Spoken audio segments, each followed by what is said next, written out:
आज भारत स्वतंत्र है।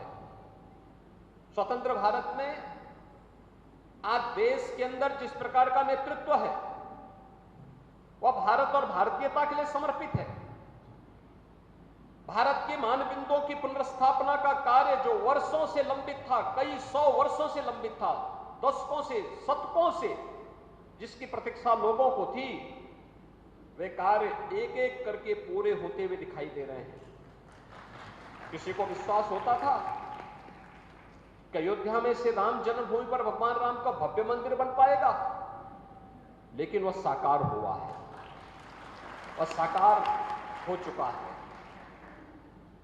किसी को विश्वास होता था कि काशी की संकरी गलियों में इतना बड़ा बाबा काशी विश्वनाथ का इतना बड़ा धाम, काशी विश्वनाथ धाम के नाम पर बन पाएगा।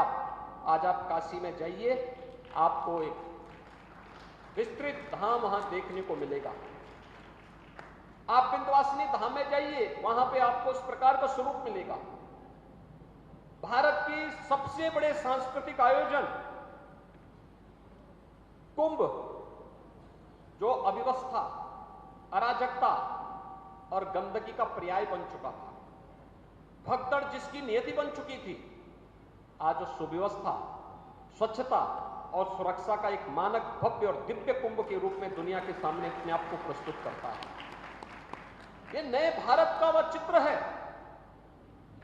जो न केवल आध्यात्मिक, न केवल भौतिक दृष्टि से दुनिया की एक महाताकत बनने की ओर अग्रसर है, बल्कि अपनी विरासत का सम्मान करते हुए आगे बढ़ रहा है। पहला देश, फिर धर्म, फिर अपनी जाति और समाज, और फिर अपना परिवार। ये 4 प्रकार की प्राथमिकताएं अगर हम तय कर लें, कुछ भी हो, हम अपने देश के हितों के प्रति किसी भी प्रकार के षड्यंत्र को स्वीकार नहीं करेंगे।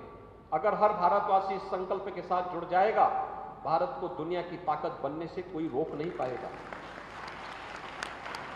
यही तो संकल्प था सरदेव भाई जी का, यही आध्यात्मिक साधना थी जो सनातन धर्म को पुष्ट करने के लिए, जिसे लेकर के यहां लंबे कालखंड तक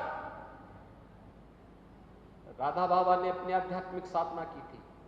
ये वही प्रक्रिया है, और इसी प्रक्रिया को आगे बढ़ाने के लिए कि पहला देश, फिर धर्म, इसके बाद समाज, और फिर अंत में हमारा परिवार।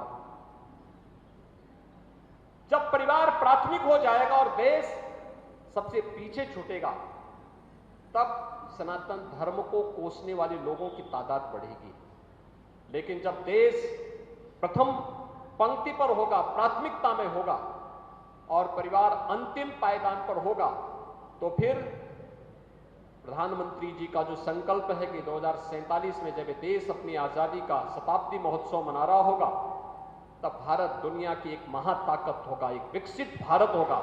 उस विकसित भारत के लिए ही सरदेव भाई जी का पूरा समर्पण था, उनकी साहित्यिक साधना थी, उनका जीवन के प्रत्येक क्षेत्र में जो दखल थी, जीवन के प्रत्येक क्षेत्र में जो उनका समर्पण था, ये उसी बात को लेकर के आज हम सब यहां पर एकत्र होकर के सरदेव भाई जी का स्मरण कर रहे हैं, उनके प्रति अपनी श्रद्धांजलि को व्यक्त कर रहे हैं।